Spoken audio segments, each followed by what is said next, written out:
Hola, soy Karen Tatiana Quevedo Tribaldos y en esta presentación hablaré sobre un tema que muchas veces pasa desapercibido, pero que refleja la complejidad del mundo en el que vivimos actualmente. En este caso, el conflicto en la República Democrática del Congo. Este país está situado en el corazón de África y es un territorio inmensamente rico en recursos naturales, pero paradójicamente también es uno de los más afectados por la violencia, la pobreza y la inestabilidad política.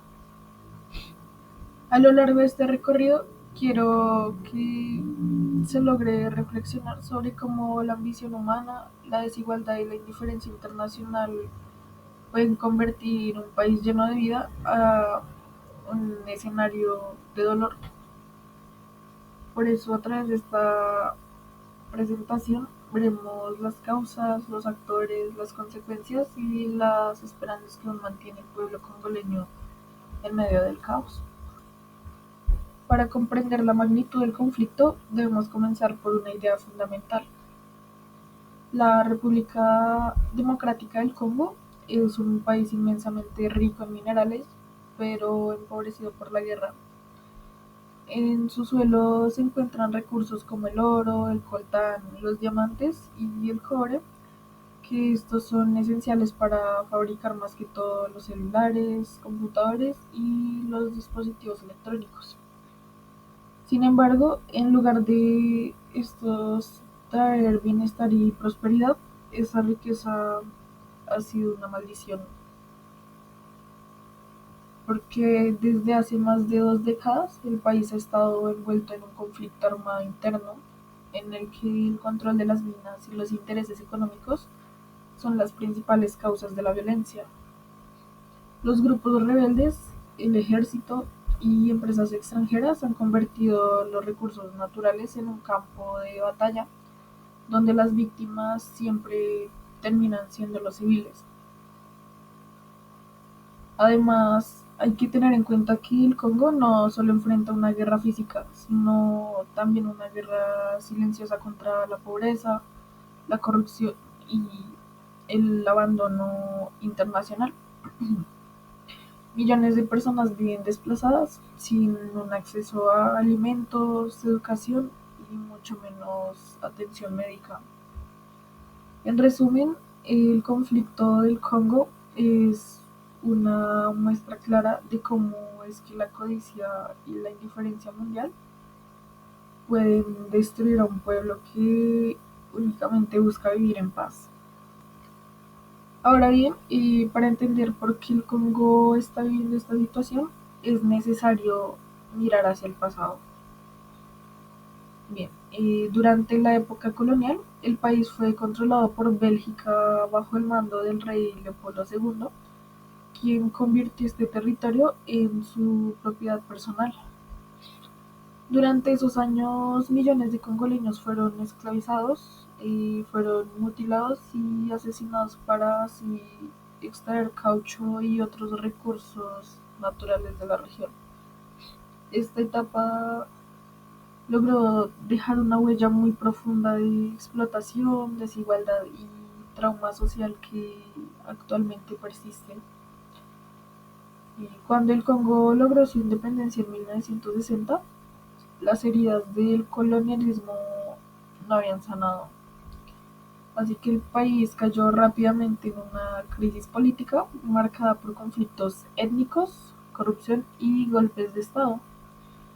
Durante la dictadura de Mobutu Seko, el país fue renombrado como Zaire y se instauró un régimen autoritario que concentró las riquezas en unas pocas manos mientras la mayoría vivía en la pobreza. Con la caída de Mobutu en 1997, el país entró en un nuevo periodo de caos y se desataron las llamadas Primera y Segunda Guerra del Congo, en las que participaron más de 9 países africanos. Estas guerras fueron muy devastadoras, ya que muchos las consideran el conflicto más sangriento desde la Segunda Guerra Mundial. Así, el Congo pasó de ser una colonia oprimida a un país libre solo en apariencia, atrapado en un ciclo de violencia que aún no ha podido romper. Este conflicto no puede entenderse sin identificar a sus protagonistas. En primer lugar está el gobierno de la República Democrática del Congo, que intenta mantener el control del territorio, aunque con muchísimas limitaciones. En segundo lugar encontramos a muchísimos grupos rebeldes, entre los que se destaca el M23, perdón, las Fuerzas Democráticas para la Liberación de Ruanda y otras milicias locales. Estos grupos luchan por el dominio de las zonas mineras, obteniendo recursos para así beneficiar y financiar su poder. Por otro lado, también intervienen países vecinos como Ruanda y Uganda, que han sido acusados de apoyar indirectamente a los grupos rebeldes para así ellos obtener beneficio de la extracción de minerales. Y tampoco podemos olvidar a las empresas multinacionales que compran minerales sin verificar su procedencia y de alguna manera contribuyen de forma indirecta al sostenimiento del conflicto. La ONU, a través de su misión MONUSCO, intenta proteger a la población civil, pero enfrenta grandes desafíos, por ejemplo, la extensión del territorio, la corrupción local y la falta de los recursos suficientes. Y en pocas palabras, este conflicto no tiene un solo culpable, sino es como una red compleja de intereses políticos y también intereses económicos y sociales, donde el poder y la avaricia pesan muchísimo más que las vidas humanas. Quisiera aclarar que la guerra se concentra principalmente en el este del Congo, en provincias como Kivu Norte, Kivu Sur e Ituri, regiones con una enorme riqueza minera. Y estas zonas han sido escenarios de muchísimos ataques, de masacres y muchísimos desplazamientos masivos. Allí miles de familias viven entre la desesperanza y el miedo constante. Las minas son controladas por grupos armados que obligan a hombres, mujeres y niños a trabajar en condiciones inhumanas. Muchos de ellos han sido explotados o castigados brutalmente si se niegan. Y las aldeas son incendiadas, las mujeres violadas y niños y demás niños han sido reclutados como soldados para luchar. Además, debido a los enfrentamientos, gran parte de la población se ha visto obligada a huir de sus hogares y actualmente se calcula que más de 5 millones de personas han sido desplazadas internamente, viviendo en condiciones precarias o en campamentos y selvas improvisadas, donde en estos lugares la pobreza es extrema, el hambre es constante y las enfermedades se logran propagar de una manera muy fácil. Y el este del Congo es hoy una zona herida, donde la vida se reduce a sobrevivir un día más. Las consecuencias del conflicto son muy devastadoras. Desde el inicio de las guerras, más de 6 millones de personas han muerto y millones más sufren las secuelas del desplazamiento, la violencia y la pobreza. La violencia sexual se ha utilizado como una herramienta de aterrorizar. Miles de mujeres y niñas han sido víctimas de violaciones colectivas y muchos abusos. Y, y ellas viven con traumas muy profundos y sin acceso a justicia y a su dignidad. Los niños soldados son otro rostro de esta tragedia. Han sido reclutados a la fuerza, entrenados para matar y pierden su infancia en un entorno de horror completo. Pero las heridas no son únicamente físicas. El trauma psicológico, el miedo y la desesperanza forman parte de la vida diaria de estas comunidades. Y lo más doloroso es que gran parte del mundo permanece indiferente, como si esta tragedia no existiera. Aún así, entre tanto dolor, hay pequeñas luces, hay comunidades que resisten, mujeres que crean redes de apoyo y jóvenes que sueñan con reconstruir su país algún día. El conflicto no solamente ha destruido vidas, sino que también destruyó el futuro de su país. El Congo, con toda su riqueza natural, podría ser una de las naciones más prósperas de África. Sin embargo, la corrupción, la falta de educación y la inseguridad es lo que mantiene al país en una pobreza muy extrema.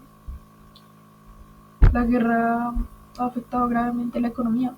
La infraestructura está completamente destruida, el desempleo es alto y la población rural depende mucho de una agricultura básica para así ellos sobrevivir. El acceso a la educación es muy limitado, lo que les impide el desarrollo social y mantiene un ciclo constante de desigualdad. Además, el daño ambiental es muy alarmante, ya que la minería ilegal ha contribuido a que de cierta forma los ríos se contaminen. Estos ríos han sido contaminados con mercurio y otros metales pesados, y los bosques tropicales han sido talados de una forma muy indiscriminada, afectando la biodiversidad y contribuyendo al cambio climático. En pocas palabras, el conflicto no solo ha devastado a las personas, sino que también al entorno natural que sostenía sus vidas. A pesar de todo, sí se han hecho muchísimos intentos de paz. Desde principios de los años 2000 se han firmado varios acuerdos para detener la violencia, pero la mayoría ha roto por la falta de compromiso real. La ONU mantiene presencia en el país mediante cascos azules, quienes intentan proteger a los civiles y mediar entre las partes. También existen organizaciones locales e internacionales que brindan ayuda humanitaria, educación y atención médica a los desplazados. Sin embargo, la corrupción, la impunidad y la falta de recursos dificultan cualquier avance real. Y aún así hay gran esperanza. El trabajo de líderes comunitarios defensores de derechos humanos y movimientos de mujeres luchan por la justicia. Esto demuestra que incluso en medio del caos, la humanidad logra resistir. En conclusión, el conflicto de la República Democrática del Congo no es solo una historia lejana que ocurre en otro continente, sino que es una realidad profundamente humana que nos muestra las consecuencias de la ambición sin límites, de la indiferencia global y de una desigualdad que todavía domina muchas partes del mundo. Y este conflicto nos recuerda que la riqueza, cuando se busca sin ética y ni compasión, puede convertirse en una condena. Un país lleno de oro, diamantes, coltanería natural, debería ser un símbolo de prosperidad, pero en cambio se ha convertido en un escenario de dolor, de pobreza y resistencia. Cada dispositivo electrónico que usamos, cada batería, cada pieza tecnológica podría contener un fragmento de esta historia, y aunque parezca algo pequeño, ser conscientes de ello nos invita a mirar el mundo con mucha más empatía, nos invita a preguntarnos de dónde vienen las cosas que consumimos, a quién beneficia realmente el progreso y a quién deja atrás. El Congo nos enseña que el valor de una nación no debería medirse por sus minerales, sino por la capacidad de su gente, su cultura y su capacidad de soñar pese a las heridas. A pesar de todo el sufrimiento, el pueblo congoleño sigue estando de pie, demostrando una fuerza y una esperanza admirable. Eh, Muchas mujeres se han organizado para sanar, jóvenes que estudian en medio de la guerra y comunidades que siguen cultivando la tierra, aunque el peligro nunca desaparezca. Y creo que como sociedad global tenemos la responsabilidad de no permanecer en silencio, de hablar de estos temas, compartirlos, reflexionar sobre ellos Es una manera de rendir homenaje a quienes han sufrido, pero también de reconocer que todos, en cierta forma, logramos estar conectados. Muchísimas gracias.